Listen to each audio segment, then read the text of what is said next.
नमस्कार मेरे प्यारे बच्चों, मैं अतुल शर्मा एक बार फिर से स्वागत करता हूं आपका अपने इस YouTube चैनल पर जिसका नाम है एग्रीकल्चर गुरुदेव। दोस्तों, काफ़ी लंबी समय से मेरी क्लास रेगुलर नहीं हो पा रही थी। इसका बेटा मुझे बहुत दुख है कि काफ़ी लंबे समय से कई कोशिशों के बावजूद कुछ ऐसे आवश्यक कार्य थे जिनकी वजह से क्लास आपकी रेगुलर नहीं हो पा रही थी। आज से मैं कोशिश करूंगा कि आपकी पूरी क्लास एग्जाम तक रेगुलर हो। तो इसी क्रम में बेटा एनिमल हस्बेंड्री का चैप्टर नंबर 6 हम लोग स्टार्ट करने वाले हैं। चैप्टर 5 तक animal husbandry, total crop production और पीसीएमबी, ये लेक्चर आपके हमारे प्लेटफॉर्म पर डले हुए हैं। एनिमल के कुछ चैप्टर रह गए थे, हम लोग कोशिश करेंगे इनको जल्दी से कवर करने की। एनिमल हस्बेंड्री जो 6 चैप्टर है बेटा हमारा, उसका नाम है एनिमल जजमेंट, यानी कि पशुओं की देखरेख, मैनेजमेंट, उनका मूल्यांकन, इन सारी चीजों के बारे में हम यहाँ पर बेटा पढ़ने वाले हैं। तो चलते हैं, टॉपिक को स्टार्ट करते हैं और इस वीडियो को आपको लास्ट तक देखना है। शुरुआत से लेकर लास्ट तक आपको हमारे साथ में रहना है। कहीं कोई समस्या होती है, प्रॉब्लम होती है, आप तुरंत कमेंट में पूछेंगे, मैं कोशिश करूंगा कि आपका आंसर दे पाऊं। ठीक है बच्चे, चलिए अब सबसे पहले बेटा अगर आप बात करेंगे तो यहाँ पर क्वेश्चन दिया है पशुओं की जांच से क्या तात्पर्य है, पशुओं की जांच के उद्देश्य क्या है। ठीक है, फिर आपसे पूछा गया है कि what is the meant by examination of animal. ये बेटा यहाँ पर एग्जामिनेशन की जगह जजमेंट ऑफ एनिमल बोल सकते हैं। ठीक है बेटा, और right the purpose of examination of animal. बेटा वो कह रहे हैं कि हम किसी एनिमल का जजमेंट कर रहे हैं या मूल्यांकन कर रहे हैं या उसको एग्जामिनेट कर रहे हैं, तो क्या जरूरत है उसका मूल्यांकन करने की, क्या जरूरत है उसकी जांच करने की। ठीक है बच्चों, पहले हम देखते हैं क्या लिखा हुआ है, उसके बाद उसके बिहाफ पर मैं आपको बेटा क्या करूंगा, अच्छे से डिस्क्राइब कर दूंगा, है ना। पढ़ना इसलिए है बेटा, अगर मैं आपको बताऊंगा तो हो सकता है मैं कुछ और टर्मिनोलॉजी का यूज करूं, यहाँ पर कुछ और लिखा हो तो बाद में आपको याद करने में समस्या होती है। इसलिए मैं भी आपको एक बार पढ़ देता हूं, फिर मैं अच्छे से आपको समझा देता हूं इसी के बेसिस पर, जिससे आपको जिस भाषा में लिखा हुआ है उसी भाषा में अच्छे से समझ में आ जाए। लिखा है बेटा, पशुओं की जांच के अंतर्गत इस बात का पता लगाया जाता है कि अमुक पशु का मतलब बेटा कोई जानवर, कोई पशु में कौन कौन से गुण एवं कौन कौन से अवगुण मौजूद है। बेटा ये दो बातें बहुत ध्यान में रखनी है कि कौन से गुण हैं और कौन से अवगुण हैं, जिससे पशु से अधिक उत्पादन प्राप्त किया जा सके। ठीक है बेटा, इंग्लिश क्या कहती है, under the examination of animal it is ascertained which quantity and which are demerits. बेटा क्या क्वालिटीज हैं या क्या डिमेरिट्स हैं in the dominant animal so that more and more production can be done by animal. बेटा कह रहे हैं कि पशुओं से जब हम जांच करते हैं, जब उसका जजमेंट करते हैं, तो हम ये पता लगाते हैं कि जिस पशु के बारे में हम एग्जामिनेशन या मूल्यांकन कर रहे हैं उस पशु में कौन कौन से कैरेक्टर हैं, यानी कि कौन कौन से अच्छे गुण हैं और कौन कौन से बुरे गुण हैं, जिससे हम पशुओं से अधिक लाभ कमाया जा सके। अब आप कहेंगे कि सर हमें एक बात तो समझ में आ गई कि पशुओं में अगर कैरेक्टर हैं, उसमें गुण है तो उससे लाभ कमाएंगे, लेकिन अवगुण से कैसे लाभ कमाया जा सकता है। तो अवगुण से लाभ नहीं कमाया जा सकता बेटा, लेकिन अवगुण से होने वाले घाटे से बचा जा सकता है, और होने वाले घाटे से बचना भी एक तरह का लाभ होना ही होता है। अगर कोई पशु बुरा है, कैरेक्टर में बुरा है, तो उसका बीमारी जल्दी आती है या प्रोडक्शन कम करता है, तो हम उसकी कलिंग कर देंगे, मतलब उसको अपने फार्म से बेच देंगे, है ना। तो क्या होगा, आगे आने वाला घाटा बच जाएगा, और आगे आने वाले घाटे से बचना भी बेटा क्या होता है, एक तरीके से प्रॉफिट कमाना ही होता है। नेक्स्ट बात करेंगे कि बेटा जांच जो हम करते हैं उसके ऑब्जेक्टिव क्या हैं, उसके उद्देश्य क्या हैं, क्यों कर रहे हैं जांच, या उससे हमें क्या फायदा होने वाला है। तो सबसे पहला पॉइंट आप देखेंगे पशुओं के स्वास्थ्य के बारे में जानकारी प्रदान प्राप्त करना, मतलब हमें ये पता करना कि ये पशु स्वस्थ है या बीमार है। तो इसलिए बेटा हम लोग क्या करते हैं, रेगुलरली बेटा क्या करते हैं बेटा, एग्जामिनेशन करते हैं या जांच करते हैं। या जब हम नया पशु लेने वाले होते हैं तो उससे पहले बेटा हम ये देखते हैं कि ऐसा तो नहीं है कि इस जानवर में कोई बीमारी हो, ये बीमार जानवर है और इसको हम लेके जाएं तो इससे हमें क्या होगा बेटा, आगे घाटा हो जाएगा। आगे देखेंगे बेटा, पशुओं की उम्र की जानकारी प्राप्त करना। उम्र की जानकारी से मतलब बेटा ये है कि हमेशा जब भी आप नए पशु खरीदने जाते हैं तो युवा पशु खरीदना चाहिए। अगर बूढ़ा पशु हम लोग खरीदते हैं तो उसका प्रोडक्शन बेटा एक समय के बाद रुक जाएगा और ज्यादा एज के पशुओं में बीमारियां भी ज्यादा आती हैं। ठीक है बेटा, बीमारी के बारे में पता करना, रोगों के बारे में पता करना, पशु की नस्ल की जानकारी प्राप्त करना। बेटा ध्यान रखेंगे, इसमें हम किसी भी एनिमल के ब्रीड का पता भी लगाते हैं कि किस ब्रीड की नस्ल है, क्योंकि उत्पादन जो होता है वो डायरेक्टली जो होता है बेटा कनेक्टेड होता है विद प्रोडक्शन के साथ में। अच्छे गुण वाले जो पशु होंगे या अच्छी नस्लों वाले जो पशु होंगे उनका उत्पादन अच्छा होगा, और खराब जो नस्ल वाले पशु होंगे उनका उत्पादन भी खराब होगा। इसलिए हम किस तरीके का उत्पादन चाहते हैं इसका पता लगाने से पहले बेटा हमें सबसे पहले पशु की नस्ल के बारे में भी जानकारी होना चाहिए कि ये जो पशु है, अमुक जो पशु है वो किस नस्ल का है। आगे देखिए बेटा, पशुओं के उत्पादन की जानकारी प्राप्त करना। आगे देखिए बेटा, पशुओं के आहार को निश्चित करना। बेटा पशुओं के खाने में क्या देना है, कितना देना है, ये मात्रा को भी बेटा फिक्स करने के लिए बहुत ज्यादा आवश्यक है कि हम पशु की जांच करें, उसका जजमेंट करें। नेक्स्ट बेटा, पशुओं की जवानी और बुढ़ापे की बेटा वही जो हमने बात की थी पहले, उम्र के बारे में पता करना, तो वही है जवानी और बुढ़ापे के बारे में पता करना। सारे पॉइंट आप बेटा ध्यान रखेंगे, इनमें से कोई 4 से 5 पॉइंट आप अच्छे तरीके से याद कर लेना, क्योंकि जब एग्जाम में पूछा जाएगा तो इस चैप्टर से 4 या 5 पॉइंट ही पूछे जाएंगे। ठीक है बेटा, चलिएगा आगे क्वेश्चन देखेंगे। बेटा पशुओं की जांच का महत्व लिखिए। भाई वो कह रहे हैं ठीक है सर, जांच की है तो उसके इंपोर्टेंस क्या है। तो मेरे बच्चों आपको अच्छे से पता होगा कि जो ऑब्जेक्टिव होते हैं वही हमारे बेनिफिट्स होते हैं। बस जैसे बेटा क्या किया था, उसमें हमने कहा था पशु की स्वास्थ्य की जानकारी प्राप्त करने के लिए, इसमें कह सकते हैं कि पशु की स्वास्थ्य की जानकारी प्राप्त करना या पशु की स्वास्थ्य की जानकारी प्राप्त हो जाती है। इनकी ऑब्जेक्ट और जो बेनिफिट्स होते हैं, जो इंपॉर्टेंस होते हैं बेटा बच्चे, वो एक ही जैसे होते हैं।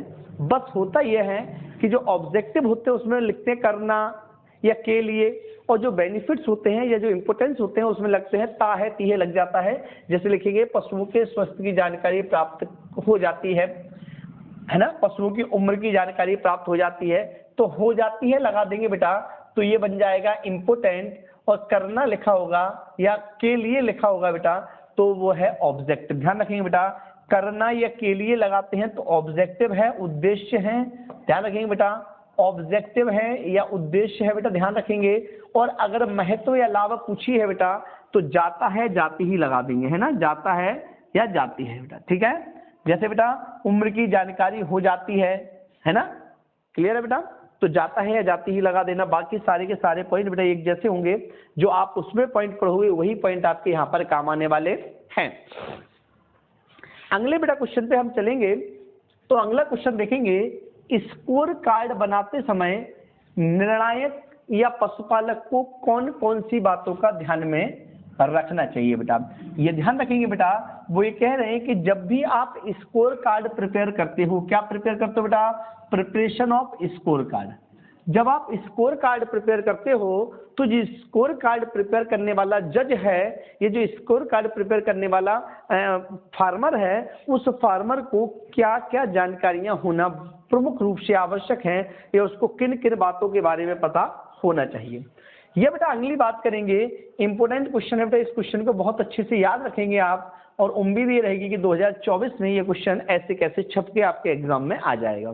क्या क्वेश्चन है बच्चे, उत्तम पशु चयनकर्ता के या उत्तम निर्णायक के क्या क्या गुण होते हैं या कैरेक्टर होते हैं। Right the qualities of selector या डिसाइडर, या इसको बोल सकते हो बेटा एनिमल जज। क्या बोल सकते हो बेटा, एनिमल जज। एनिमल जज, UDG, एनिमल जज। ठीक है बेटा, तो एनिमल जज में क्या क्या कैरेक्टर होते हैं इसके बारे में बेटा आप यहां पर पता कर सकते हो। ठीक है बेटा,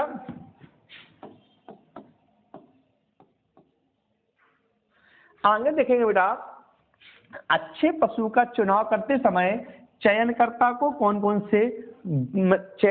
कौन कौन से गुण होने चाहिए, इन बातों के बारे में हम स्टडी करेंगे। तो बड़े अच्छे से इसको समझना, क्योंकि मैं आपको बता चुका हूं कि चांस ये रहेंगे कि 24 में आपका ये क्वेश्चन ऐसा कैसा छपकर आपके यहाँ आ जाएगा। ठीक है बच्चे, अब आप देखेंगे आगे, अब आप देखिएगा बेटा, यहाँ पर आपको देखना क्या है, इसके कैरेक्टर लिखे हुए हैं, एक बार हम डिस्कस करते हैं। सबसे पहले बेटा कोई भी निर्णायक मतलब बेटा जज जो निर्णय ले रहा है, जो फैसला ले रहा है ना, ऐसा नहीं कि बेटा जो निर्णायक है उसके पास कोई डिग्री होनी चाहिए, बिल्कुल भी नहीं है बेटा। बस निर्णायक में कौन कौन से कैरेक्टर होने चाहिए ये यहाँ पर बोल रहे हैं। तो सबसे पहले कि जो निर्णायक है, जो जज है, उसको शारीरिक बनावट के बारे में पता होना चाहिए, उसको ये पता होना चाहिए कौन सी ब्रीड के जो पशु होता है उसका बॉडी स्ट्रक्चर कैसा होता है ना। अधूरे ज्ञान के साथ में वो एनिमल की जजमेंट नहीं कर सकता। दूसरा बेटा जो जज है उसको पशु की नस्ल के बारे में जानकारी होनी चाहिए, किस नस्ल के कैसे कैरेक्टर होते हैं, जिससे वो ये पहचान सके कि ऐसा तो नहीं है कि ये मुख्य नस्ल ना होकर, मैद नस्ल ना होकर ये उसकी बिगड़ी हुई नस्ल है, ये कोई दूसरी नस्ल है। आगे देखेंगे बेटा, निर्णायक को पशुओं के रोगों के बारे में जानकारी होनी चाहिए। ये बहुत इंपॉर्टेंट पॉइंट है बेटा, जो जज है उसको ये पता होना चाहिए कि एनिमल में कौन कौन सी बीमारियां होती हैं, जिससे कभी अगर किसी पशु में कोई बीमारी आती है तो वह निर्णायक या वह जो जज है वो उन बीमारियों से बच सके, या बीमारियों को बेटा पहले से ही पता कर सके कि इसमें कोई बीमारी है, जिससे वो उसको सिलेक्ट न करे, जिससे वो उसको ले ना। आगे देखेंगे बेटा, निर्णायक को पशुपालन में इंटरेस्ट होना चाहिए, रुचि होनी चाहिए। ये बहुत इंपॉर्टेंट पॉइंट है बच्चे, ध्यान रखेंगे बेटा। मान लीजिए मैं एनिमल जज बन गया, ठीक है। अब एनिमल जज जब मैं बन गया तो ये बहुत ज्यादा इंपॉर्टेंट है कि मैं पशुओं में इंटरेस्ट रखूं, जानवर को इंटरेस्ट से देखूं और ये समझूं कि ये किस नस्ल का है। अगर मुझे उसकी नस्ल के बारे में नहीं पता, मुझे उसमें इंटरेस्ट ही नहीं है, मैंने पढ़ ली, किताबें पढ़ ली, मैंने ये देख लिया कि कौन कौन से अच्छे गुण होते हैं, बैड कैरेक्टर होते हैं, कौन कौन से गुड कैरेक्टर होते हैं, लेकिन मुझे एनिमल को रियरिंग करने में, पालने में, एनिमल हस्बेंड्री में रुचि नहीं है, और अगर मुझे रुचि नहीं है तो मैं एक अच्छा जज कभी भी नहीं बन सकता। आगे देखेंगे बच्चे, निर्णायक को पशु के वांछनीय यानी कि डिजायरेबल और अनडिजायरेबल कैरेक्टरों के बारे में पता भी होना चाहिए। साथ ही साथ जो जज है बेटा वो चुस्त और फुर्तीला होना चाहिए, जिससे बेटा कभी अगर कोई एनिमल कोई अटैक वगैरह करता है तो वो जल्दी आसानी से उससे दूर हो सके। ठीक है बच्चे, तो ये बातों को आप याद रखेंगे, और यहाँ तक कि अगर क्लास में कोई डाउट होता है तो अभी आप कमेंट करके मुझे बताइएगा। आगे देखेंगे बेटा, दुधारू पशु यानी कि मिल्क जो एनिमल होता है, ऐसा एनिमल जिसका उपयोग दूध के लिए किया जा रहा है, या बेटा ऐसे एनिमल जो अच्छा मिल्क प्रोडक्शन करते हैं उनको मिल्क ब्रीड कहा जाता है। तो ये कह रहे हैं बेटा कि जो मिल्क ब्रीड होते हैं उसकी मेमोरी सिस्टम में या स्तन प्रणाली में कौन कौन सी विशेषताएं होती हैं, अथवा बच्चे एक दूध देने वाले पशु के क्या क्या कैरेक्टर होने चाहिए। ध्यान देंगे बेटा, इसमें बड़े अच्छे से ध्यान देंगे। सबसे पहला बेटा ये कैरेक्टर है, ये बहुत इंपॉर्टेंट है, और ये क्वेश्चन भी बेटा बहुत इंपॉर्टेंट है। मैं एक बार लिख देता हूं, इस चैप्टर में मैंने 2 क्वेश्चन इंपॉर्टेंट लिखे हैं, 99% चांस रहेंगे कि इन 2 क्वेश्चनों में से क्वेश्चन छपेगा।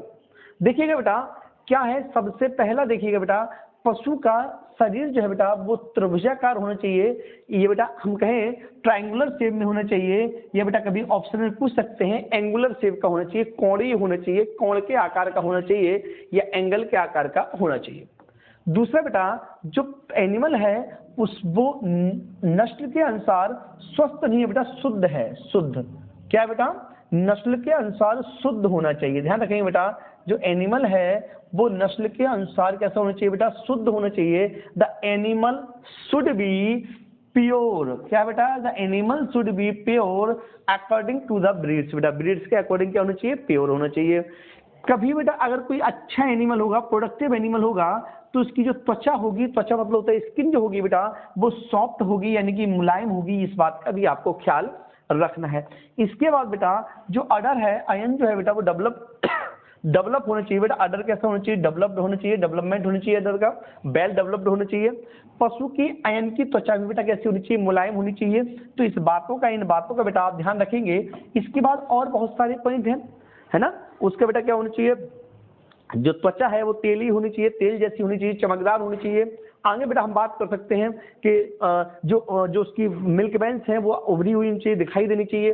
तो इन सारे पॉइंटों पे हम बात कर सकते हैं, लेकिन हमने यहाँ पर 5 पॉइंट इसलिए लिखे हैं कि 4 या 5 पॉइंट से ज्यादा आपके एग्जामिनर यहाँ पे नहीं पूछेगा। ठीक है बच्चे, क्लियर है बेटा। आगे देखेंगे बेटा, एक उत्तम सांड के क्या कैरेक्टर होने चाहिए। तो द गुड कैरेक्टर या characters of a good bull, एक अच्छे बुल में क्या कैरेक्टर होते हैं। अभी हमने बात की थी मिल्क एनिमल की, दुधारू पशु की, दूध देने वाले पशु की। अब हम बात कर रहे हैं एक मेल की, जिसका यूज हम as a pregnancy as a breeding purpose use कर रहे हैं। तो उसमें क्या क्या बेटा कैरेक्टर होना चाहिए। तो सबसे पहला कैरेक्टर बेटा यही है कि एनिमल प्योर होना चाहिए नस्ल में। प्योर नस्ल का बेटा हमेशा बुल हम यूज करना चाहिए। तो जो बुल है बेटा वो कैसा होना चाहिए, ब्रीड में प्योर होना चाहिए। दूसरे मेरे बच्चे, उसकी उम्र जो है वो 3 to 4 ईयर होनी चाहिए। अगर हम उसको सिलेक्ट करने वाले हैं तो उसकी एज जो है बेटा वो कितनी होनी चाहिए, 3 to 4 ईयर होनी चाहिए। उससे अधिक उम्र के पशुओं को बेटा हम कोशिश करें कि अपने फार्म पर लेकर ना आए। सार की बेटा जो मुतान है, यानी कि जो मेल और रिप्रोडक्टिव सिस्टम है बेटा, वो क्या होना चाहिए, चुस्त होना चाहिए, है ना। तो जो कैसा होना चाहिए बेटा, चुस्त होना चाहिए, है ना। सार की टांगें जो बेटा मजबूत होनी चाहिए और रोग रहित होनी चाहिए, किसी भी प्रकार की कोई बीमारी नहीं होनी चाहिए। और बेटा इसको जो 4 पार्ट होता है, यानी कि पिछले वाला भाग है बेटा, वो कैसा होना चाहिए, मजबूत होना चाहिए। तो इन बातों का बेटा हमें ध्यान रखना है। ठीक है, ठीक है बच्चे। आगे देखिएगा बेटा, एक गर्भवती गाय मतलब बेटा ऐसी गाय जिसके पेट में बच्चा है, जो प्रेग्नेंट है। प्रेग्नेंट काऊ के क्या कैरेक्टर होते हैं, बहुत इंपॉर्टेंट है बेटा ये वाला भी क्वेश्चन। आपको मैंने 2 क्वेश्चन ऑलरेडी इंपॉर्टेंट बता चुका हूं। एक ये क्वेश्चन बेटा आप इंपॉर्टेंट मान के चलिएगा, तो 3 क्वेश्चन में से आपका बेटा चांस रहेगा क्वेश्चन आने का। क्या क्वेश्चन बेटा, वो ये कह रहे हैं कि एक ऐसी गाय या भैंस, ऐसी बफेलो या खाऊ जो बेटा प्रेग्नेंट है, उसमें क्या क्या कैरेक्टर होने चाहिए। तो सबसे पहले कह रहे हैं बेटा, गर्भवती गाय पुनः यानी कि दोबारा से हीट पीरियड में नहीं आती है। ध्यान रखेंगे बेटा कि जब भी कोई भी गाय अगर वो प्रेग्नेंट होगी तो वो दोबारा से हीट साइकिल में नहीं आएगी, लेकिन अगर प्रेग्नेंट नहीं होगी तो वो दोबारा से बेटा क्या होगी, हीट साइकिल में आ जाएगी। गाय का वजन धीरे धीरे बढ़ने लगता है। डेफिनेटली बेटा जब उसके पेट में बच्चा है तो उसका वेट जो होगा वो धीरे धीरे गेन होने लगेगा, धीरे धीरे बढ़ने लगेगा। आगे देखेंगे बच्चे, पेट का साइज भी बढ़ेगा बेटा, है ना। पेट का साइज बढ़ेगा बेटा, स्टोमक साइज जो होगा वो इंक्रीज हो जाएगा। गाय स्वभाव में शांत हो जाएगी बेटा। आप देखेंगे उसका जो नेचर है वो कैसे हो जाएगा बेटा, शांत होने लगेगा, क्लेम होने लगेगा, जिससे बेटा वो दूसरे पशुओं से लड़ना या ऐसी चीजें करना बंद कर देगी बेटा। उसका आर्डर जो है बेटा डेवलप होने लगेगा, है ना। गाय के अंडाशय के ऊपर बेटा, जो अंडाशय होता है बेटा, उसके ऊपर ओवरी के ऊपर कार्पस ल्यूटियम बन जाएगा बेटा। ये बहुत इंपॉर्टेंट पॉइंट है, कार्पस ल्यूटियम डेवलप्ड, है ना। कहाँ पे डेवलप हो जाता है बेटा, अडर पर बेटा, ओवरी पर बेटा, सॉरी, कहाँ पर डेवलप हो जाता है, ओवरी पर। तो इस बातों को आप ध्यान में रखेंगे। ठीक है बच्चे, तो ये बेटा हमारी आज की क्लास थी। आज हमने चैप्टर नंबर 6 कंप्लीट किया है। चैप्टर नंबर 6 बेटा आज हमने कंप्लीट किया है, और हम लोग कल बेटा चैप्टर नंबर 7 कंप्लीट करेंगे। तो आप लोग बिल्कुल रेगुलर क्लास रहें।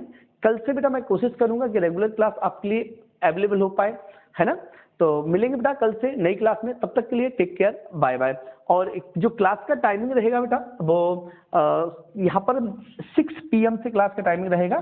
तो 6 PM पे बेटा आप लोग रेडी रहा करें, 6 PM आपको क्लास मिलने वाली है। ठीक है बच्चे, 6 से जो भी आपकी क्लास का टाइम रहेगा, एक वीडियो एक क्लास आपकी कंप्लीट एक दिन में होगी। तो 6 बजे बेटा आप कोशिश करें, 6 बजे आप डेली क्लास में साथ में रहें। ठीक है बेटा, टेक केयर, बाय बाय, मिलते हैं नई क्लास में।